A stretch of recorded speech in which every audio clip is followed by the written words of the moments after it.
very much for the kind introduction, and thank you for the invitation. When you know what the weather is like in the UK at the moment, you will realise what a great pleasure it is to be here and see some ultraviolet photons, which are extremely rare in the UK between about October and March. So it's a great honour for me to start the proceedings with my talk. When I've worked out what button to press, there we go, we can get going.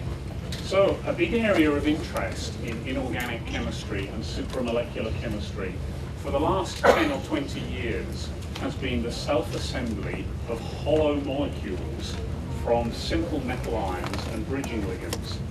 And these are of interest really for two quite different reasons. The first reason is because of their remarkable structures and the synthesis that leads to them. So this is a famous example from the group of Fujita, who is one of the leaders in the field, and it's extremely simple, which is something that characterizes this area. So he has taken palladium 2+ ions, which like to be square planar with 4 ligands, 90 degrees apart, and a simple bridging ligand that contains 2 pyridine rings, but is not linear, it's very slightly bent.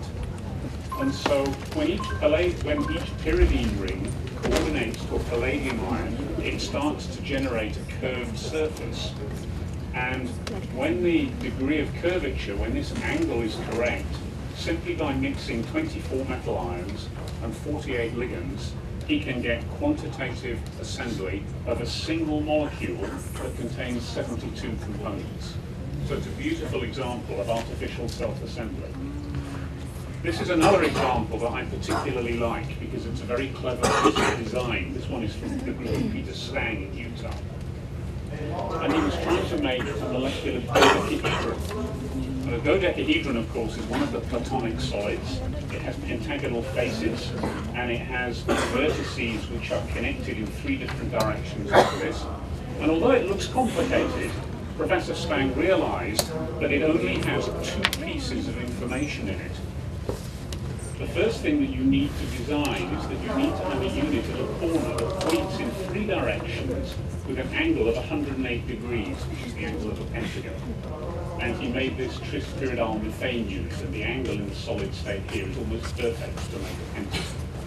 And then you need an edge unit, which binds 2 pyridine ligands, one here and one here, 180 degrees apart.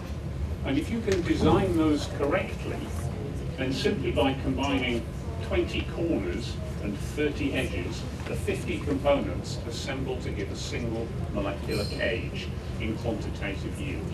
So these are very nice examples of the sort of control of synthesis that can be achieved. In addition, these molecules are hollow. They have large spaces in the center, and this means that they are of interest to their host-guest chemistry. You can bind small molecules in the central cavity, their reactivity can change, you can do catalysis in the space, and a lot of interesting functions can arise in this way. So here is a famous example now from Jonathan Nitschke's group in Cambridge. This is a tetrahedral cage. This is quite a common structural type. But what's unusual about this is that it binds a molecule of P4 in the central cavity, and it becomes so stable that this remains unchanged in the presence of oxygen in air for 3 months. Whereas phosphorus on its own, of course, will spontaneously ignite and burn in the presence of oxygen. The group of Ken Raymond and Bob Bergman in California have come up with one of the best examples of artificial catalysis that you will ever see. Another tetrahedral cage based on 4 metal ions and 6 bridging ligands like this that connect them. And they found that they could catalyze a pericyclic rearrangement in the cavity. So this molecule binds in the cavity and it folds up and undergoes a cyclic rearrangement to generate this product. And this is catalyzed by a rate of 2 million times compared to the reaction in solution. And this is as good as a biological catalyst. And it works not because the cage binds the starting material strongly, but because it stabilizes the transition state strongly. And that, of course, is exactly what enzymes do. So there's been a lot of interest in molecules like this for this reason. And I and my group started playing with these a long time ago by accident. We had no idea that we were going to make some of these. we were looking at the coordination chemistry of very simple ligands of this general type that contain two bidentate pyrazolol pyridine units at each end of an aromatic ligand of some sort. They're very, very easy to make, and we started doing this because undergraduate students could make the ligands in high yield, and this was a simple way for them to do some experimental chemistry. So what do you expect? If you take a ligand like this that has two bidentate compartments, so it has 4 binding sites, and you combine it with a transition metal ion that has space to bind 6 ligands, usually if it is octahedral, what do you expect to happen? Well, a 4-dentate ligand and a 6-coordinate metal ion requires 1.5 ligands per metal to achieve coordinative saturation. Of course, you can't have half a ligand. This means that you're going to make something with a ratio of 2 metals to 3 ligands for all of the ligands to use their binding sites and for all of the metals to achieve their stable, coordinatively saturated geometry. And the simplest way to do this is a structure called a dinuclear triple helix. These have been known for a while. This one comes from the group of Alan Williams in Geneva. But you can see that there are 2 metal ions, each of which is 6 coordinate, and every ligand, like this one in green, presents a bidentate unit to one metal ion and a different bidentate unit to the second metal ion. And so there is a metal 2 to ligand 3 ratio. But the key to this work is that the same stoichiometry, metal 2 to ligand 3, can be achieved in many more sophisticated ways. And there are a wide range of simple 3-dimensional cage structures that will have the same stoichiometric requirements. So here is a tetrahedron. It has 4 vertices and 6 edges. So if you have a metal ion at each corner and a bridging ligand along every edge, then you will get the metal 2 to ligand 3 ratio that is necessary. You could do the same thing with Q, which has 8 vertices and 12 edges, and every metal ion at a vertex connects to 3 different ligands and will therefore be octahedral. You could do it with a trigonal prism, metal 6 ligand 9, and so on and so on. There are very, very many possibilities, but these structures arise in these cages because of the stoichiometric metal 2 to ligand 3 requirement. So this is about 10 years' work of crystallography. It's easy to put the pictures up. The very first example we made quite a long time ago now, and this was an accident, a complete accident, was a metal 4 ligand 6 tetrahedron, and it worked because the student who made the compound used cobalt tetrafluoroborate, which we had on the shelf in the lab, and it turned out that the fluoroborate anion actually templates the cage assembly. It is a perfect fit for the central cavity, and you can see that if you use a different anion, the cage does not form. And when you add the tetrafluoroborate anion, you can see in the NMR spectrum that the cage grows around it. So we've got a metal ion at every corner, a bridging ligand like this along every edge, connecting 2 metal ions. If we go up, the next one that we can have is a metal 6 ligand 9 trigonal prism. And we have an example here. You can see there's a metal at each vertex and a bridging ligand along all the 9 edges. This one we will see more of. There is a large family of metal 8 ligand 12 cube cages, another metal 8 ligand 12 isomer, and then 2 very large ones. This one is a truncated tetrahedron. You can imagine that this cage used to be a tetrahedron that came to a point about here, but if you remove the vertex of the tetrahedron, you liberate a triangular face, and the resulting shape has got 12 vertices and 18 edges. So the metal 2 to ligand 3 ratio can be achieved by having a metal ion at every vertex and 1 bridging ligand along every edge. And the most complicated structure of this family we've seen so far is a metal 16 ligand 24 assembly, and it forms spontaneously. We just mix the ligand and the metal ions, and this is what crystallizes. And it's a tetracapped, tetratruncated tetrahedron, which can be entertaining to say. And it's worth pointing out, the complexity of the structure. It contains 40 components. 16 metal ions and 24 ligands have come together in one assembly. And interestingly, all of the metal centers are chiral. Every octahedral metal that has 3 bidentate ligands around it can exist as one of 2 enantiomers. And all 16 metal ions have the same chirality. If you change the chirality of the tris chelate metal center just once, then a ligand points out into space and you cannot complete a closed spherical surface. So 96 metal ligand bonds have had to form with correct control of chirality for this species to assemble. So the one that I want to concentrate on for the host guest chemistry is this family of metallate ligand 12 cubic cages. And they form from this bridging ligand, which has got a naphthalene group in the center, and simple metal 2+ transition metal ions. Now you combine those in solution, you let the crystals grow, and the crystals are of a metallate ligand 12 cube with a metal ion at every vertex and a bridging ligand along every edge connecting 2 metal ions. So I've colored, in this picture you can see that each ligand is colored separately, so you can see how the ligands are tangled up in each other. The blue space here is the central void, so this is the empty space that we can use for host guest chemistry, and it has a volume of about 400 cubic angstroms. Now Riebeck showed a while ago that in solution space is not completely filled, and the optimal size for a guest is actually about 55% of this, because in solution there are spaces between molecules, they are not closely packed. So we want a molecule to fit in this cavity that is going to have a size of about 200 cubic angstroms, give or take. So we started looking at a range of molecular guests to see what we could find that would bind. Now it turned out that the host guest chemistry is very, very dependent on the exact structure of the cage. So I'll just explain this in a little bit more detail. This looks like a cube, but it's not a perfect cube. In a cube, of course, all 8 metal ions are the same.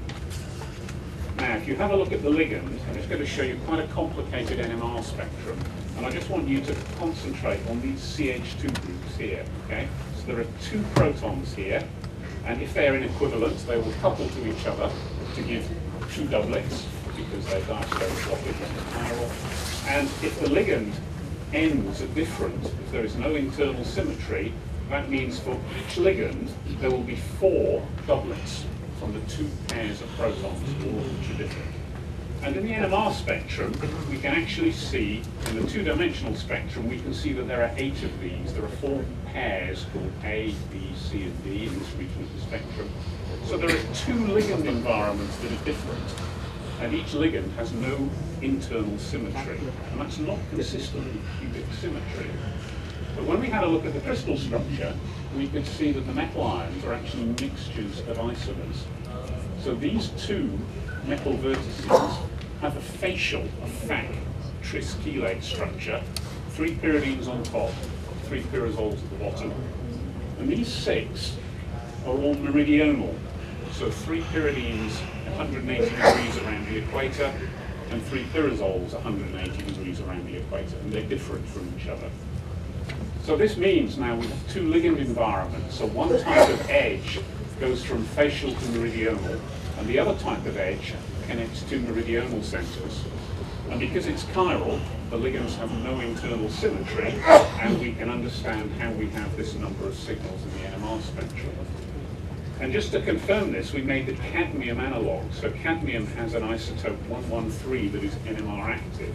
And we could see there are 2 different metal environments in a 3-to-1 ratio. So these 6 are the meridional metals here, and these 2 facial ones is the other signal. So we can prove very convincingly that the crystal structure that you see in the solid state is the same as the structure in solution. And that's not always true, but you have to be sure that what is happening in solution is the same as the solid.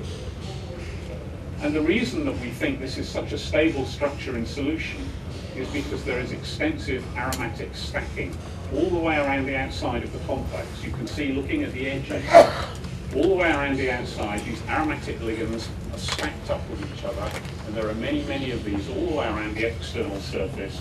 And this provides a lot of enthalpy of stabilization, which will overcome the fact that forming something like this is entropically unfavorable.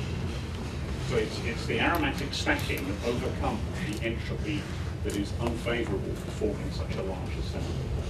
Okay, so we had no idea what molecules would fit inside the cavity. So we simply started by doing NMR measurements with a range of potential guests. We'd take a solution of the cage in an NMR tube, we'd add a guest, and look at the spectrum of the NMR.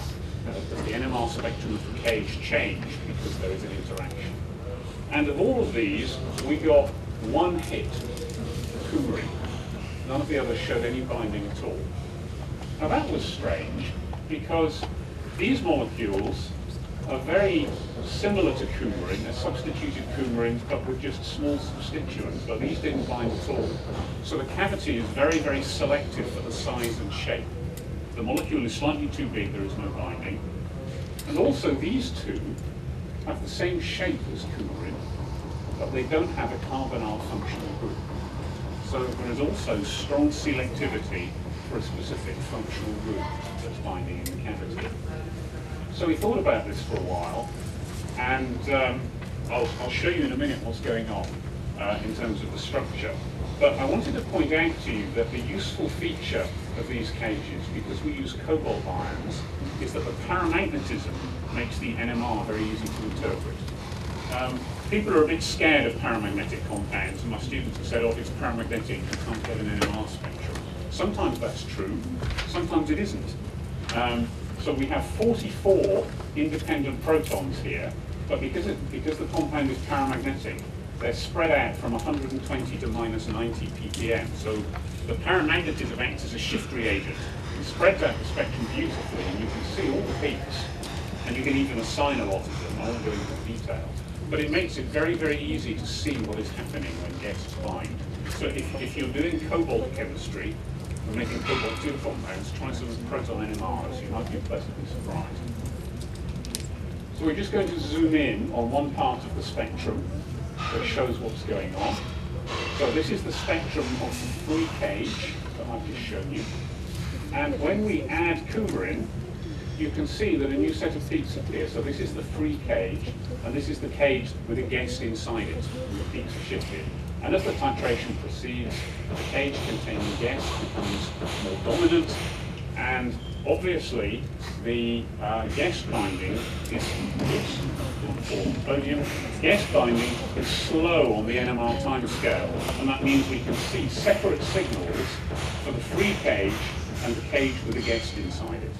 So they interpolate slowly on the NMR timescale. And simply by integrating these, measuring the concentration of each, we can get a binding constant. The binding constant is not very exciting, but it was a good start. What's also interesting is that when the coumarin binds in the cavity, because it goes into a paramagnetic environment, its peaks become hugely shifted. So free coumarin has signals between 6 and 8 ppm. As soon as it binds inside the cavity of the cage, these signals move from 2 to minus 8 ppm. So this signal goes from plus 6 to minus 6 ppm when it goes into the cavity, a shift of 12 ppm. And it's very easy to see when something binds inside the cage because of the paramagnetism. So why does coumarin bind? Well, when we had a look at the crystal structures, we noticed that they all had something in common. So this is one corner of the cage. So imagine the cage is about here, and it's balanced on one corner. Okay, so this is just one corner of the cage where we have a facial tris-chelate metal center, 3 pyridines at the top, 3 pyrazoles at the bottom. And when the ligands are oriented like this, it means that the CH2 protons are all pointing inwards. So there is a little collection of CH protons that is converging on a region of space in the cage, and there is always a solvent molecule there. Normally when you do a crystal structure, you don't care about solvent molecules in the lattice, but in this case the solvent molecules are telling us there is a binding site here. Okay, so they're a very useful little flag. This one is methanol. This one was recrystallized from an aqueous solution, and you can see that the water molecule here is hydrogen bonding to this little collection of protons. And this is where the oxygen atom of the coumarin is going to bind. And the complete cube contains two of these binding sites, one at each end. And so we thought this is probably where the coumarin molecule is binding inside the cavity. And when we look at this from the point of view of a guest, imagine now that you are in the center of the cavity looking outwards. So we're looking up towards one of the binding sites, and here are the CH2 protons in orange. And you can see that this little collection of protons is perfectly convergent. And this is where the oxygen atom of coumarin will bind. Whereas around the meridional metal centers, these protons are very well separated and there is no binding site that has been formed. And if we calculate the electrostatic potential, this is the internal surface of the cube looking outwards. So blue is positive, the most positive, and red is the least positive. So in this corner here, in this little pocket, you can see that there is a region of high positive charge because it is lying very close to the metal ion, which is red here. So this is where the oxygen atom binds. And this is not a crystal structure, sadly. I wish it was. This is a molecular model. But you can see that a molecule of coumarin fits in the cavity, and we can draw the guest in any orientation, and it will always minimize to the same structure. Okay, and there the oxygen atom of the coumarin forms a nice little set of hydrogen bonding interactions with those protons close to the metal. So we're pretty convinced that this is the structure of the host-guest complex. Now, if that's true, then we can do a simple experiment. So if coumarin is binding because it hydrogen bonds to this oxygen, we can take a series of guests that are the same shape and size, but that have different ability to accept hydrogen bonds, because the oxygen atom is getting more and more electron rich. So ketone is a weak hydrogen bond acceptor, coumarin is a little bit better, amides are better, and an N-oxide like this is very electron rich. And we see a nice linear correlation between how much electron density is on this atom and how strongly the guest binds. So the delta G values come from the NMR spectra, and we get a nice linear correlation. And that really proves that hydrogen bonding is operating in acetonitrile solvent. And then we can start to look at other contributions to guest binding. So we can say, okay, if there's hydrogen bonding to this oxygen atom, then if we take away this aromatic ring, it shouldn't really make any difference. But it does make a difference. It makes a big difference. And it makes the same difference in every case. So when we measure how strongly this binds and how strongly this binds, in every case we find that removing the aromatic ring makes the binding weaker by about 10 kilojoules per mole. So we get these two lines that are parallel for binding strength as a function of hydrogen bonding group, and the separation is 10 kilojoules per mole. So that means we can now identify two contributions to guest binding. We've got a variable contribution from the hydrogen bonding, which is almost nothing here. This is very, very weak, so this is the point that's close to zero. And as the hydrogen bonding gets better, the N-oxide, we get to minus 10 or minus 11 kilojoules per mole. And then when we add the second aromatic ring, all of the binding gets stronger by another 10 kilojoules per mole. There is a fixed extra contribution. And this must be from interaction of the aromatic ring with the interior surface of the gas, van der Waals interactions, CH pi contacts and so on. So we can now see two types of interaction. If you want to do host-guest chemistry seriously, you really have to do it in water, because the hydrophobic effect is so strong. So if you look at the properties of organic solvents, they're like this, and then water is about here. Okay, it's massively different from anything else, and it has a huge effect. So we made the ligand water-soluble just by remaking it with hydroxy groups on the external surface. That looks simple. It took about 2 years. Here we are, synthetic chemistry for you. So that's the cube that I've already shown you, the parent cube that's organic soluble.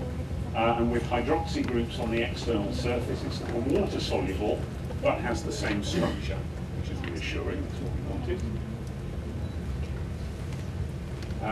Again, the crystal structure shows us the oxygen molecules here that are hydrogen bonding in these pockets are telling us where the guest is going to bind. The mass spectrum is fine. You can see the complete cage that's losing 4 anions, -5, -6, -7, -8, -9, -10 anions. The NMR spectrum has the right number of signals. So the cube remains intact and complete, even in a competitive solvent like water, which was not guaranteed. We have to check things like that. Right, and then we found that changing the solvent from acetonitrile to water had a huge effect on the pattern of gas bonding. So in acetonitrile, here are 2 of the numbers that I showed you earlier. So this amide hydrogen bonds weakly, put a second aromatic ring on, and it binds more strongly because of the extra interactions of the ring with the interior surface. Now look what happens in water.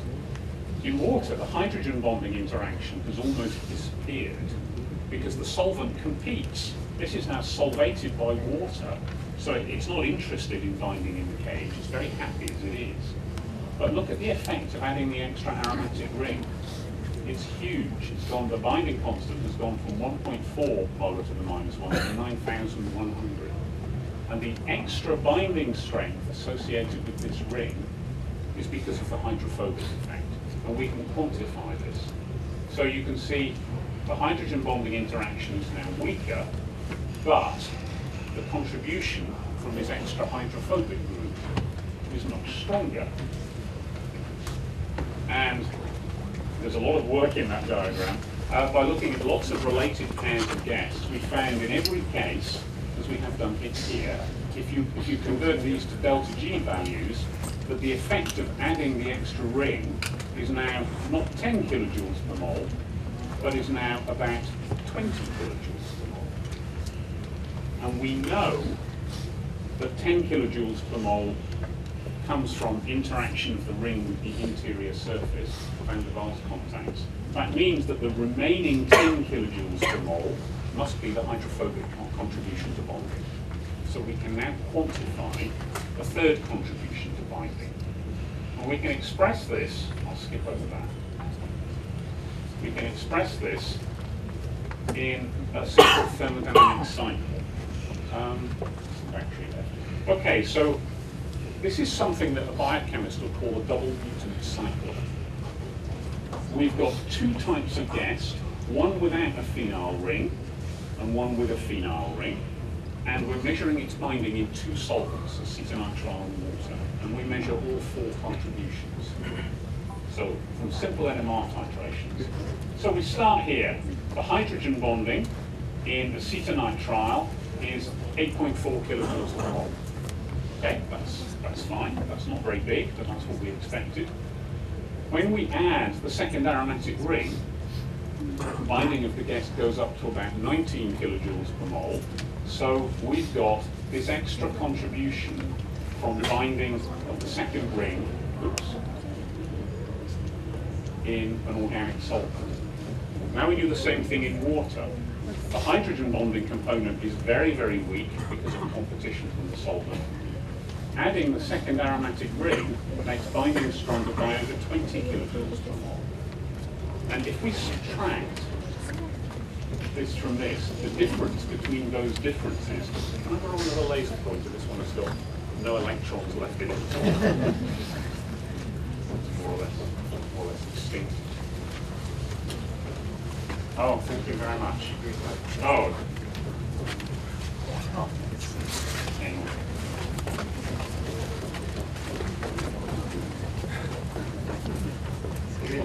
It's green electrons, excellent. So I'm fun with some more electrons with it. That's a little bit better, thank you very much. Okay, so in water, adding that aromatic ring increases the binding strength from +0.6 to -20 kilojoules per mole. So the difference between those differences, this number is precisely a hydrophobic contribution to binding of that aromatic ring, because everything else has cancelled out. 2 hands, huh? Excellent. We can do that with other substituents. Okay, so is that number reasonable? Okay, we had 9.3 kilojoules per mole. That was the hydrophobic contribution to binding of an aromatic ring. Is that a sensible number? Well, there's our small guest. We can calculate the surface area. Here's our larger guest. We can calculate the surface area. And obviously, it's bigger by about 40 square angstroms. Okay, that's an easy calculation to do. And that resulted in a hydrophobic contribution to binding of 9.3 kilojoules per mole.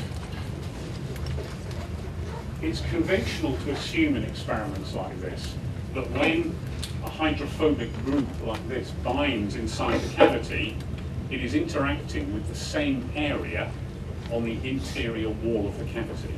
Okay, so there's another aromatic ring that is desolvated, and the same surface area of the cavity is also desolvated because the two hydrophobic surfaces are coming together. So that means, I can remember which button to press, so that means we have another 39 square angstroms that is desolvated. So the total hydrophobic surface area that has lost its solvent is 78 square angstroms, okay? Which is just double that. Now the data exists for the phase transfer of toluene from water to acetonitrile. That was done a long time ago. It's a standard piece of thermomechanical information. And somebody measured that when toluene is extracted from acetonitrile and goes into water, the system is stabilized by 15.9 kilojoules per mole. That is the hydrophobic effect, okay, of a hydrophobic molecule being removed from water.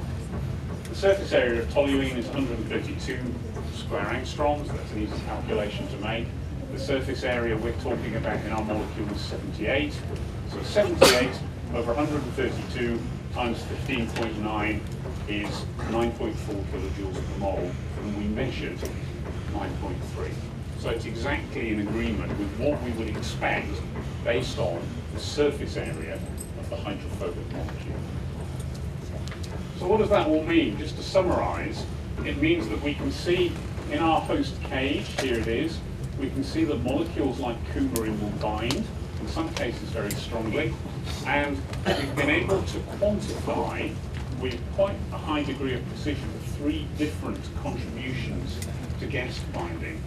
So first of all, we've got this hydrogen bonding recognition where this oxygen atom binds into the corner at the hydrogen bonding sites. We've got about 10 kilojoules per mole from this phenyl ring interacting with the walls of the cavity. And finally, when we put the solvent in water, change the solvent to be water, we get an additional 9.3 kilojoules per mole for the hydrophobic contribution to binding of that aromatic ring. So we've been able to get a very, very detailed picture of why these guests bind in these cavities and what all the different contributions are. So there we go, that's what I had to tell you. And I have, of course, a lot of people to thank for doing all the hard work so that I can come here and play, which is very nice. So my PhD students and postdocs who've done the synthesis and crystallography, Ian Tidmarsh, Martina Whitehead and Andy Stevenson. The host guest chemistry and the NMR spectroscopy is being done by a very, very good postdoc, Simon, and PhD student, Will Cullen.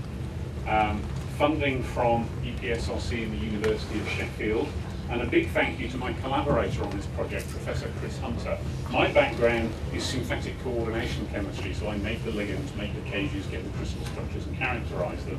And Chris Hunter is an expert at things like small molecule interactions in solution, and the collaboration with him to investigate the host-guest chemistry has been very, very productive. So I'd particularly like to thank Chris for his huge input to this project over the last 3 years. That's everything I have to say. Thank you very much. Thank you, Mike, for the very interesting talk. Now we are entering the discussion session. We are open for the first or 2 questions. Okay, I think the students. Yeah, come on, please. My name is Isma. I'm currently a master student in Chemistry Department of David. Good morning. Good morning. Okay, I would like to ask you about how can we control the geometry of the supermolecular chemistry with the stoichiometric ratio to How can we control the structures? We can't. Absolutely. You have no idea what's going to happen. That's what makes this so much fun. If I just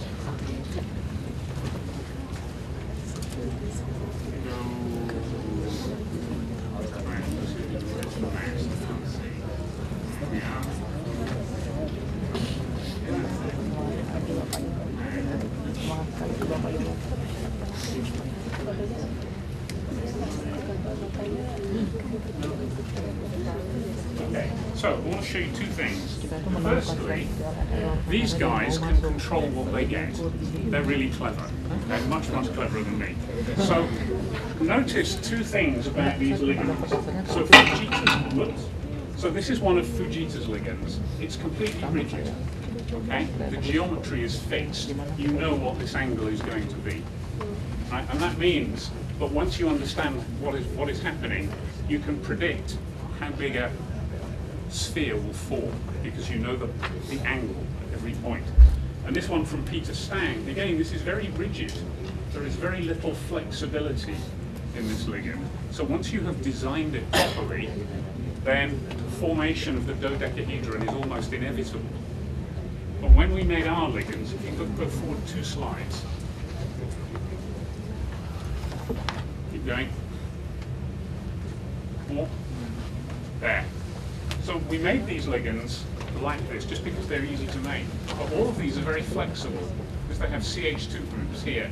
And this means that the ligands have got a very, very large number of conformations. They could be like this, or they could be like this, or like that. They could be any shape, which means we can't predict. Sorry for that. We can't predict what's going to happen.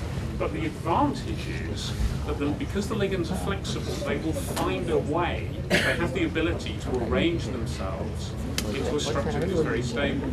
So the big advantage of using very rigid ligands is that you know what you're going to get. But the big disadvantage of using ligands is that you will only get what you planned. You have lost the possibility for happy accidents.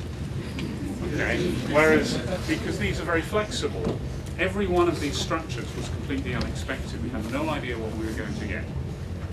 Does that help? Okay? Wait, the second question? The other one is okay. Yeah.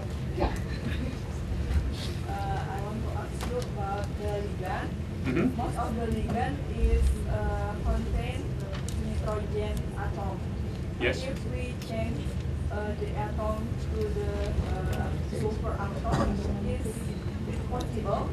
And what is the different characteristic about ligand that contain nitrogen? Right. The coordination chemistry with sulfur-based ligands is completely different. Sulfur is a much softer atom, so it usually binds to metal atoms in lower oxidation states like copper 1+ and silver 1+. And they have different geometries. They're often 3-coordinate or 4-coordinate. So if you replace a pyrazole here, if you make this a sulfur atom, a thiazole, for example, you get completely different structures. You tend to get coordination chains, linear polymers, for example. Of course, there is no sulfur analog of a pyridine ligand, so we can't do exactly the same substitution. But it means that we end up, when this is a sulfur atom, you end up with much simpler structures, usually based on tetrahedral metal atoms in lower oxidation states. Okay?